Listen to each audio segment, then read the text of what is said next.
Good afternoon. It has been the privilege of my life to serve as leader of the Scottish Conservative and Unionist Party these past nearly 8 years. This has been a remarkable time in politics, and I will always be thankful for the opportunity to have a front seat as Scottish political history was being made. I am so proud of the teams that we have built as a party at Holyrood, at Westminster and in council chambers across the country. Proud, too, of the work that we've done to reach out to all communities in Scotland, north and south, rural or urban, and after some fallow decades, to prove ourselves a truly national party once again. But for me, electoral successes, while undoubtedly important, pale in significance compared to the vital role that our party undertook as part of the campaign to keep Scotland in the United Kingdom at the independence referendum. It was, without doubt, the most important contribution of my working life, and I believe will remain so. It is therefore with a heavy heart that this morning I wrote to the chairman of the Scottish Conservative Party to tender my resignation. I explained the changes, both professional and personal, that have prompted this decision. You all know, and I have never sought to hide, the conflict that I have felt over Brexit. Despite that conflict, I have attempted to chart a course for our party which recognises and respects the referendum result, while seeking to maximise opportunities and mitigate risks for key Scottish businesses and sectors. I hope and believe that industries as diverse as our fishing fleets and our whisky producers have felt well represented by the Scottish Conservatives during this time.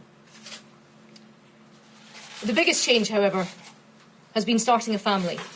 And I cannot thank my colleagues, and especially Jackson Carlaw, enough for their generosity and support to both Jen and myself following the birth of baby Finn. It made my return to work in April as smooth as I believe was possible, while the flexibility shown by colleagues since then has allowed me these last few months to continue operating successfully in my role as leader. However, as I look to the future, I see the Scottish election due in 2021 and a credible threat from our opponents to force a general election before then.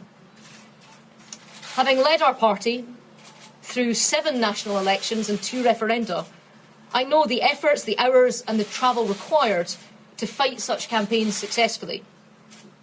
And I have to be honest that where the idea of getting on the roads to fight 2 elections in 20 months would once have fired me up, the threat of spending hundreds of hours away from my home and family now fills me with dread. And that is no way to lead. Additionally, I fear that, having tried to be a good leader over the years, I have proved a poor daughter, sister, partner and friend. The party and my work has always come first, often at the expense of commitments to loved ones. The arrival of my son means I now make a different choice. I need to thank the amazing people that work in Scottish Conservative Central Office and my own parliamentary team. They really do spin straw into gold. My intention is to continue in my role as the MSP for Edinburgh Central until 2021. I will always be thankful for the opportunity to serve and to the amazing teams that I've worked alongside. And of course, I will continue to support the party, the Prime Minister and Scotland's place in our United Kingdom from the backbenches and beyond. In terms of final thoughts, I believe that 2 referenda have split Scotland and indeed opinion in the UK, and I am convinced that referenda should be used to affirm public opinion, but not as a way for political leaders to fail to lead. Looking at the division in our politics, I make this plea. The vast majority of people who go into politics do so for the right reasons, to improve their communities and their countries. And I believe we should always remember that. Respect is what is missing from our debates. And without respect, you cannot have understanding and you cannot unite, which is what we in Scotland and in the UK need to do. Thank you very much, and I'll take some of your questions. Disrespected you, and has he disrespected the Scottish Brian Taylor, BBC. Brian Taylor from BBC Scotland. Thanks very much indeed for your statement. I appreciate your knowledge, the point you make there about it being both personal and professional. But if I may stick to the political for a second, to be very clear about the personal reasons. On the subject of the political problems that you face, do you think, when you look at the pursuit of a possible no-deal Brexit, that the UK government's policy with regard to the European Union is wise and sensible? Well, in terms of the politics and the political colliding, I'm, as you know, about to marry an Irish woman, and there's a very famous Irish saying that if you want to get somewhere, you wouldn't necessarily start from here. I think we had 3 golden opportunities to support a deal. I think that the people right now who are saying they would do anything to avoid no deal had a goal gaping in front of them 3 times and they hit the ball over the bar. And for all the elaborate plans of bringing down governments and installing, I don't know, Ken Clarke and Harriet Harman on job shares as Prime Minister, the simplest way to avoid no deal is to vote for a deal. And I've never served in the House of Commons. I'm not an aficionado of Erskine May, but my understanding is you can't bring back legislation that's already been voted down. So if it requires a new Queen's speech to bring back a deal, what I would say is, and what I would urge is, to colleagues who want to avoid no deal, vote for a deal. You've had 3 opportunities. You blew every one of them. Don't blow a 4th. I know the Prime Minister is seeking to get a deal. I've had long conversations with him on this point, and I believe him when he says that he's seeking to get a deal. And please, for those people who are trying to avoid no deal, make it clear now that if a deal comes back to the House of Commons, you will vote for it, and let the EU hear you say that you will vote for it, so that they understand that there is a reason for them to reopen negotiations. Ruth, if you can't stand forcefully behind Boris Johnson, why should the public? Peter Smith from ITV News. You've obviously got a lot of personal reasons. There are some political reasons in there. Would you like to deliver a message directly to Boris Johnson today to tell him what you think his current Brexit path is going to do for Scotland's place in the UK? I'm happy to give a public message to him. It's the same as the message I conveyed to him yesterday when we had a conversation last night. Prime Minister, get us a deal in the European Union. And what I say to people that say they want to avoid no deal is what I've just said.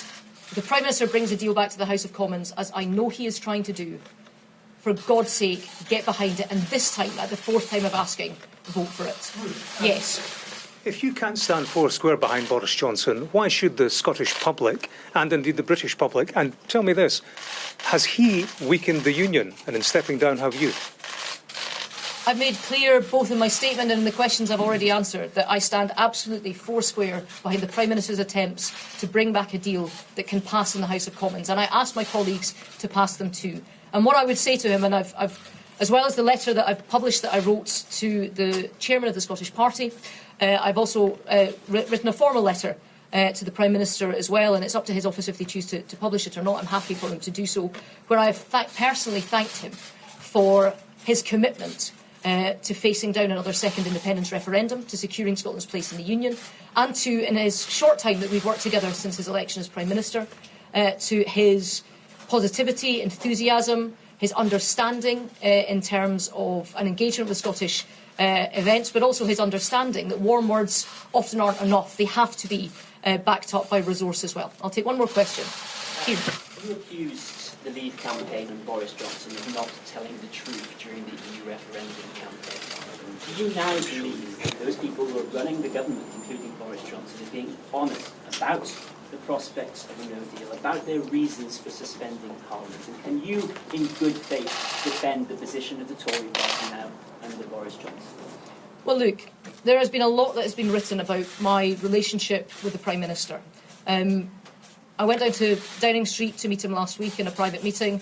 I stared him right in the eye. I asked him outright, look, I need to know, are you actually trying to get a deal or not? And he categorically assured me that he was. He believes that his efforts in Biarritz has helped open the door a crack.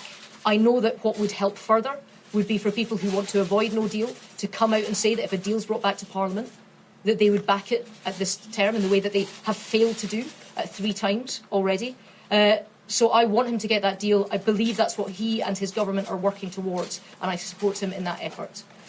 Ladies and gentlemen, thank you so much, not just for today, but for the last 8 years. It has been a pleasure. Thank you.